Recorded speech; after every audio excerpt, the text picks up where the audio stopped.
Agora, é complicado discutir isso, porque cada vez que eu falo alguma coisa, eu estou batendo com o interesse de alguém. É verdade? Isso é complicadíssimo. Mas a bandeira que o senhor defende é a saúde, então é uma bandeira... Eu digo o seguinte, se você ficar sabendo que o Laí Ribeiro morreu, não é de morte natural.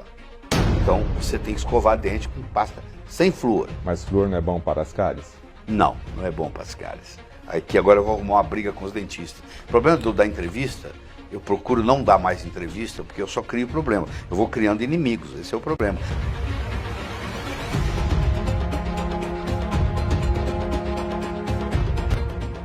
Falando em água, que eu estou aprendendo aqui hoje, que água é muito importante como elemento nutritivo que o senhor acabou de falar, mas tem outra característica na vida moderna que eu queria entender um pouco melhor.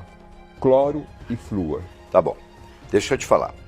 Se você olhar na tabela periódica, até arrepia de eu falar isso, né? Lá na tabela periódica tem lá os chamados halogênios. É o flúor, o cloro, o bromo e o iodo. São primo-irmãos. Vamos pôr assim. Da mesma família. Da mesma família, 7A. Flúor, cloro, bromo e iodo. O iodo é usado na tireoide.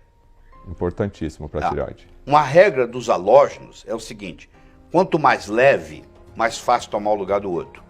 O flúor é o mais leve, depois é o cloro, depois é o bromo, depois é o iodo. O iodo é mais pesado. O iodo é o mais pesado dos quatro.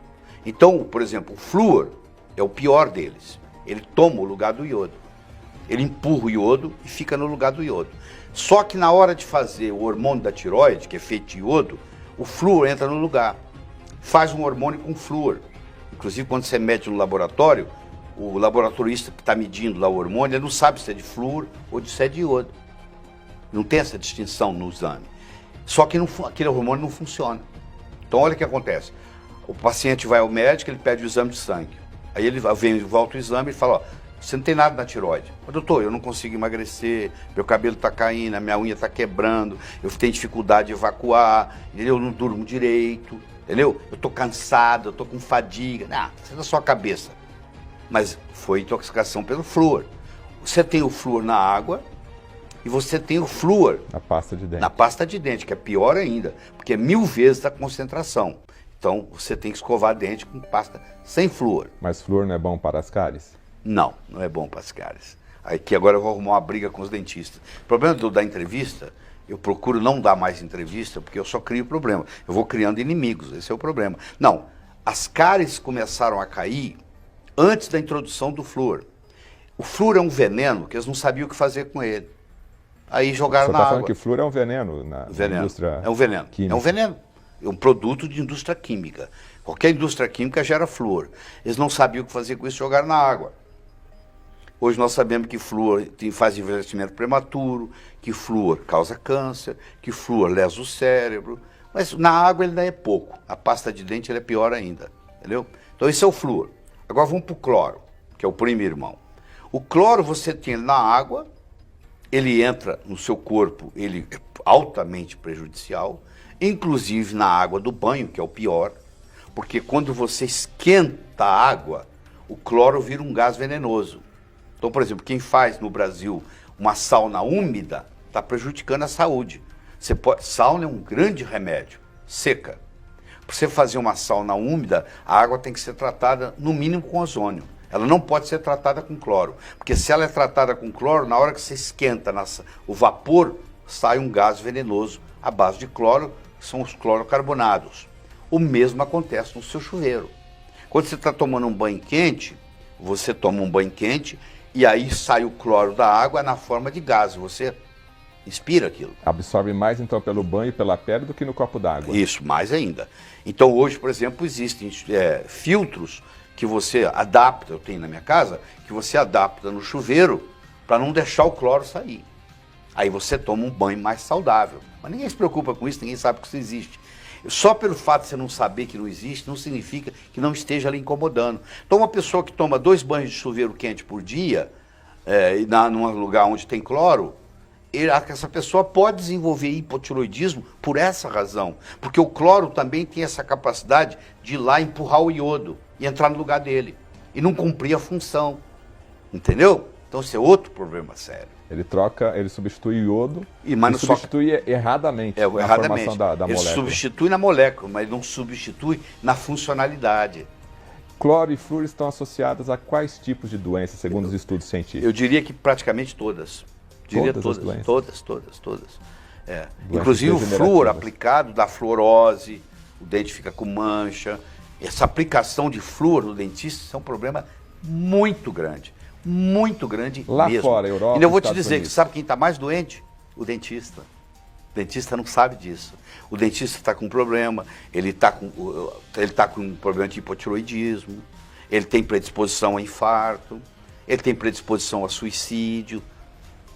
Você sabe que a incidência de suicídio no dentista é muito alto, né? Na odontologia, sabia disso? Não sabia. Altíssimo.